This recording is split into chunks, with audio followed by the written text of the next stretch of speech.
You are Locked On Wolves POSTCAST, part of Locked On Minnesota on the Locked On Podcast Network. Your team every day. T-Wolves survive a little second half scare from the Wizards. They hold on at the end, though, 120-109. That's your final. They moved to 10-5 now on the year. What's going on back in the lab? Back at it. Another T-Wolves POSTCAST episode right here on the Locked On Podcast Network. Thanks to you guys, by the way, now the #1 sports podcast network. That's Jack Borman, a Wolves expert, NBA expert. Give him a follow on X at Jared Borman13. I'm Luke Inman at Luke_Spinman. Of course, you got to follow our guy, Ben Beacon, as well, host of the Locked On Timberwolves show. Remember to like and subscribe.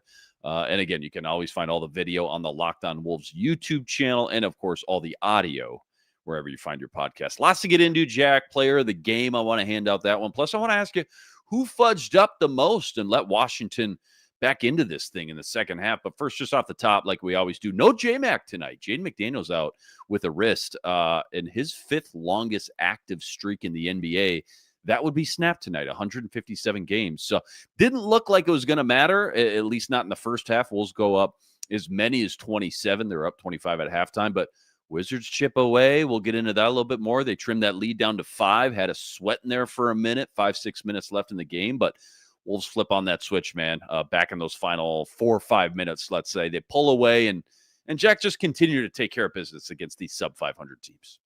Yeah, no question about it. I think when you play teams like this, all you want to do is come away with a W, and the Timberwolves have done that so far this season. You can't come, if you're the Wolves, you can't decide who you're playing. You just got to go out and take care of business against these sub-500 teams, and that's exactly what they've done. I think especially for a team that has evidently, had its struggles on both ends of the floor for different stretches of this season. I think it's nice to at least be able to win while you're working out some of those kinks. And I think for the Wolves, again, we talk about it every year. Chris Finch talked about it before the game, that every game really matters in these Western Conference standings when you look back at it at the end of the year, and you got to take all these games seriously. And the Wolves have done that for the most part, which has been great. I think, again, they took advantage of a team that has really struggled with turnovers all year. They won 21 zip in points off turnovers in the first half. Turned it over only twice in that first half as well, which was exactly what you want to see. And then, like you said, no Jaden McDaniels, right? So a lot of people thought Jalen Clark might start as kind of the one-to-one defense swap, but Mike Conley got the start. And my presumption there is that Chris Finch wanted to keep Jalen Clark out there with the bench in the non-Rudy minutes. And sure enough, Jalen Clark played every single minute that Naz Reid was out there at the 5. And again, played really well for the most part defensively. I mean, Timberwolves had a 109 defensive rating with Jalen Clark on the floor tonight. That would rank 2nd in the NBA for an entire season, and it was about 118.5 with him off the floor. That would rank 24th in the NBA this season. So that gives you kind of an idea of how important his defensive impact has been. I think he's kind of been the antidote to the Wolves defense really struggling in those non-Rudy minutes, as we've talked about on the show the early part of this year. And so I think, again, all you can ask for the Timberwolves on a night like tonight is hopefully get a couple guys in rhythm, maybe get to the end of the bench. They didn't do that after it certainly looked like they were going to. But, again, a win is a win is a win. And happy for the Wolves to be able to pull another one out and keep pace in the Western Conference. Time to reveal where the game was won or lost. It's the turning point. As mentioned, Wolves up 25 at halftime, got up to 27, just as you might expect, by the way, at home against this 1-12 Washington team. But, Jack, imagine turning this game on at halftime and watching the Wizards just chip away. I mean, they cut it to 12 going into the 4th. They got it down to 5 with about 5 and change left. Then Mike Conley splashes that huge 3, and they kind of rode that momentum, so to speak, to the end. What was there one moment, one sequence that you just noticed the Wolves start to click and put it all together, or finally put this 1-12 team away? Yeah, I want to go back to the first half. I know necessarily maybe didn't decide whether they won or lost the game, but certainly gave them the breathing room that they ended up needing in that 4th quarter, and that was at the start of the 2nd quarter. Timberwolves went on a 16-0 run over the first 6 minutes to get up 21, and there were just a ton of awesome highlight plays in this stretch. Naz Reid was tremendous, as he has been in these second quarters, the last handful of games here. He had 12 points in the first 6 minutes. I thought Rob Dillingham, obviously, Rob was pulled pretty quickly in that fourth quarter, but I thought he had a really good stint in that first half. He had 2 steals. He set up Nas really nicely a couple of times, had 3 defensive rebounds. And then I just thought, missed a couple of shots, and instead of trying to pull another one, pump fake, got a guy off the air and made a great skip pass to set up an open corner 3 that didn't fall. But it's the type of process that I think you're looking for from him, and I think he's really kind of finding a little bit more of a groove off the bounce with his floor game these last couple games. So hopefully he can keep that going and find any semblance of a jump shot that just has not been there. But I think, again, defensively he's been better, and he's been better too with his floor game. But yeah, I think other positive notes from that, you had huge blocks from Rudy and Nas. Those were 2 of the biggest blocks we've seen all year at Target Center. The crowd was totally into it after that. And then I thought Dante DiVincenzo, just the way, we'll get into it a little bit later, but just the way that he helped push pace was phenomenal. Is kind of the guy that they were looking to throw outlet passes and then hit those subsequent hit-ahead passes to guys that were making finishes inside. And Bones Highland only played 10 minutes in this game, but I really liked what I saw from him in the first half. I thought he was really competitive defensively, made some really nice stops. Only 1 of 4 from the field tonight, but again, I thought that, as a veteran that you can trust to go out and not be an issue for you. He certainly played that role well in that second quarter. So that was great to see. And that was really what I think, allowed the Wolves to just open this thing up, and the vibes were awesome heading into the break, which was great to see. You mentioned 2-3 solid performances tonight. We got to pick one with the player of the game. This is the Locked On Player of the Game. Game MVP tonight, Jack. Julius and Nas, I got to think your runaway favorites tonight for you and your money, but pretty cut and dry or pretty tough to pick tonight? What do you got? Yeah, I mean, it was going to be pretty cut and dry, and then I think Julius Randle ended up playing really strong in that fourth quarter in the second half, balancing that out. But I'm going to give it to Nas Reed tonight. Obviously it helped that the Wizards were 0 of 8 with 5 turnovers in the first 6 minutes of that second quarter as the Wolves blew it open. But Nas Reed just continued for the 3rd straight game to be a phenomenal bridge between the first quarter and the second quarter. It was his 3rd straight game scoring at least 17 points in the first half off the bench. Per stat head, that has been done 11 times this season. Nas Reed has done it in 3 straight games, which is pretty impressive. And only Vit Krejci, former Wolf, for a cup of coffee, is the only other guy in the NBA who's done it multiple times. So for Nas to finish with 28 points, made 5 of his 10 threes, had 5 rebounds, as a plus 16 in 27 minutes. I just thought that he's really finding his footing, and he certainly looks to be all the way back on both ends of the floor. I think he's had a few double doubles this season. He's been more competitive on the glass. I think that was where he kind of channeled most of his energy while his shot wasn't falling, and did a really good job of that. Chris Finch was very complimentary of his effort on the defensive end of the floor and on the glass before tonight's game.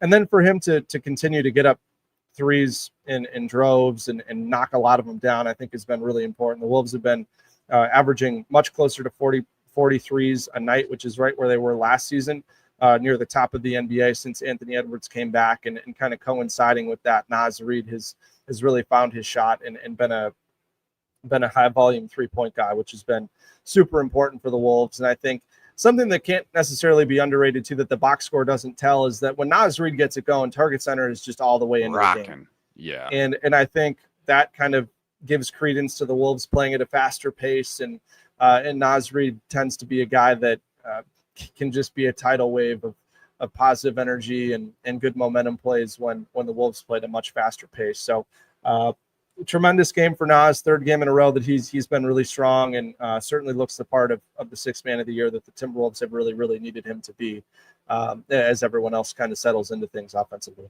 I know you're always live at Target Center, 4-game homestand. You've been there quite a bit the last week and a half, but you can tell even when Nas Reed gets that place juiced up on the broadcast itself too, which isn't always, depending on what sport, what venue you're watching, isn't always the case, but certainly Nas Reed definitely gets that place juiced up, and did again tonight for sure. Plenty more deep dive, including who fudged up the most and let the Wizards back into this thing. That's all coming up right after this. Quick reminder, tonight's episode brought to us by Monarch Money. Ever go check your bank account and go, where'd my money go? Dining out, online shopping, entertainment, so easy to lose track. That's where Monarch Money comes in. It's not just another budgeting app. It's a complete financial command center. You can track all your accounts, investments, spending. It's all in one place. You stop just managing your money, and instead you start building some wealth. Take control of your finances with Monarch Money. Use the code LOCKEDONNBA at monarchmoney.com. You're getting 50% off your first year. That's monarchmoney.com. Code LOCKEDONNBA. You're getting half off your entire first year. This episode also brought to us by Prize Picks. Without a doubt, most fun I have playing daily fantasy. You can win up to 25 times your money this NBA season. Why I love it. So easy to play. All you got to do, you select 2 or more players, and you pick more or less on their projected stats. That's it. Points, rebounds, assists, three-pointers, you name it. They got it. Plus, they now offer Apple Pay. Quick and easy deposits in your account all season long. Right now, go to prizepicks.com/LockedOnNBA. Use the code LockedOnNBA. You're getting a first deposit match up to $100. Last but certainly not least, this episode brought to us by Built. Nobody likes paying rent, but if you got it, you might as well get something for it. That's where Built comes in. They're changing the game by turning your rent into things you can actually use. Earn flexible points that can be redeemed towards hundreds of hotels, airlines, future rent payment, your next Lyft ride, you name it, they got it. Turn your rent into rewards. Start making points around your neighborhood. Go to joinbuilt.com/LockedOnNBA. That's joinbuilt.com/LockedOnNBA. Use the link so they know we sent you. All right, Jack, we're unveiling another brand new graphic for our brand new segment tonight. You ready, Jack? Check this out. Uh-oh, somebody messed up, and it's time to let them know with Who Fudged Up. I love it. Another trivia answer here tonight, Jack. Who gets the first fudged up award of all time on this show? Who is it and why? Yeah, unfortunately a predictable one, but it's Anthony Edwards. I think, Ant has really struggled with his three-point shot of late. Versus Dallas, he was 1 of 7. Denver, he was 0 of 8. Sacramento was 1 of 7. So 2 of 22 entering tonight over the last 3 games and goes 1 of 8 tonight. So he's 3 for his last 31 from 3 over the last 4 games. And he made up for it in the Denver and Sacramento games. He had 12 made free throws in each of those, or 12 free throw attempts in each of those games. Only had 5 tonight, just seemed very passive. A lot of isolation play from Anthony Edwards tonight, not a lot of ball movement when he was out there on the court. I really did not like the offensive process when he and Julius Randle were on the floor, especially early in the game. And then again in that third quarter, it just felt like a lot of just isolation. And sometimes isolation can be a really good thing. I mean, Julius Randle's been the most efficient isolation player in the NBA this season in terms of points per possession. But with Anthony Edwards, sometimes he just likes to dribble around and then take a step back 3 instead of trying to create an advantage for himself or any of his teammates. And there was a lot of that tonight where it just didn't really seem like Ant was doing anything with the basketball in his hands. And I don't know if tonight was just a one-off issue, but you'd certainly hope that it's just a short-term thing for Ant, because it's very rare that he goes through these types of slumps. And I guess you could say, looking back at you could say, okay, Jack, well, Anthony Edwards, look at the 3 games before that where Ant made 17 threes over a 3-game stretch. And you could certainly, that's certainly a fair response. But I just think that Ant hasn't necessarily played with great energy, right? Ant has been averaging up near 30 points a game on the season, if you remove that Indiana game where he played only 3 minutes, but he's scored just 31 in the last 2 games and has not shot it very efficiently and has been settling for a lot of jump shots and has not been a kind of a flow or ball movement catalyst in any capacity over the last 2 games. So we'll see what happens with Ant moving forward. I think he'll bring a lot more juice on Friday, considering that that's a cup game. And it's very clear that everybody in this Timberwolves locker room cares a lot about trying to get to Vegas and win that money and trying to, go through a little bit of a competitive fire ahead of the playoffs this season. But you got to hope, because this Timberwolves team is a totally different beast when number 5's got it working. This is what you'll be talking about. I feel like we could go after this game, man. Tale of two halves. You already broke down the top 2, 3, 8 topics. I feel like we could go a multitude of ways with this one tonight, Jack. I'm just going to tee you up and you tell us, what should we be talking about tomorrow morning after this one? Yeah, I think there's two things that we'll be talking about. The first of which is that thankfully Julius Randle has been there as a closer for the Timberwolves on the night that Anthony Edwards hasn't had it. I think he does a tremendous job of sensing when the game needs more of him and how to impact the game in those moments. And Randle's 2-point shooting was tremendous tonight. I think he was 10 of 15 from two, and a lot of those were hard-earned twos, and got to the free throw line for 13 attempts to slow the game down and take a little bit of momentum out of the Wizards' sails. And again, just the physicality that he plays with is awesome. Mm-hmm. And then the other thing I think we'll be talking about is just the pace that the Wolves have been playing with has been great. The Wolves are second in the NBA in pace over the last 5 games. They're 13th on the season. That's up from 25th last year. And so I asked Chris Finch about that before the game tonight. And he basically said, you said before the season that you want to be a team that plays at a higher pace. What do you think have been the contributing factors to that? And he said what they've really tried to stress is the hit-ahead pass. Throw the ball down the floor and try to pass your way up the floor as often as you can instead of just dribbling it up. And he said last season the Wolves had far too many guys that would come back to the basketball instead of just trusting that one guy would get the ball and that everyone else would fly up the floor. And what I thought was most notable is that he said, quote, "We're being a little bit more defined in terms of outlets, who can bring it up, when they can bring it, and what we want to flow into with different people when they're bringing it. Last year, we had way too many possessions where we'd have multiple guys come back and want the ball off of a rebound, and that just slows things down. So we have a little bit better role definition," is what Chris Finch said. And so I talked to Mike Conley before the game in the locker room, and he said that that's something that's becoming more common around the NBA, and that it's new for the Wolves that they've had this, but he feels that it's been working really well. And then the other advantage that they have in those types of situations is that, if you're facing a team like Portland, right, that, Portland is a team that wants to press you, full 94 feet. And what they can do in those moments is, okay, maybe we're not going to be able to fly up the floor necessarily, but we have, bigs, quote unquote bigs, and Jaden and Julius, who are able to dribble the ball up the floor when their defenders aren't necessarily guys that are going to want to defend 94 feet. So I think the Wolves kind of figuring both sides of that out has been important. But I also think it's been a huge reason why Dante DiVincenzo has been a much better version of himself this season than he was kind of for most of last season. And so I asked Finch if Dante was a key beneficiary of that. And he said, absolutely. He said, quote, "He was always kind of a driver of playing faster, but sometimes he was just running all by himself. But now he'll inbound quickly and play up the floor with his teammates and not wait for his teammates that are running in that possession. He's done it at key times too, like when we really need to pick up the pace. He's recognized, hey, even after a made basket, we got to get it up the floor faster." And so I think, again, Dante did a great job of playing with pace again tonight.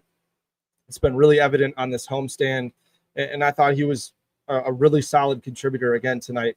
12 points on 8 shots, but he had 6 assists. I thought a lot of those came in semi-transition and transition opportunities. And I just think his defensive intensity and his impact on that end of the floor is felt a lot more when the pace of the game speeds up, and he's just kind of able to thrive in that chaos, if you will. And so just to leave you with one stat for the Wolves, transition frequency. So this is the percentage of possessions that are classified as transition possessions. Last season, the Wolves, 15%, was dead last in the NBA. This season, it's up nearly 20% to 19%, which is 13th in the NBA. So going from last to 13th with basically the same personnel is really impressive. And then in terms of efficiency, they were 15th last year. They're 11th this year. So they've always been pretty good at converting those transition opportunities. But it obviously allows your offense to take a huge step forward when that much of an increase is that you have that many more possessions in transition versus having to slow it down in the half court where your offensive rating is significantly lower. I want to say the league average this year in the half court is like 104. So been great for the Wolves to get out and run, and Dante has been a big part of that. Yeah, well said there. Great breakdown. Fantastic stuff after a surprisingly very entertaining game. T-Wolves survive the Wizards' second half scare, 120-109. That was the final 10-5 now on the year. Much love to all you guys, all the everydayers out there that always make us your first listen. All you guys coming in the chat with us from game to game. Like and subscribe. Go follow Jack, too, at JRBorman13. We'll catch you Friday night. That's at Phoenix, West Coast trip. We got a late one, 9 p.m. tip. Until then, signing out.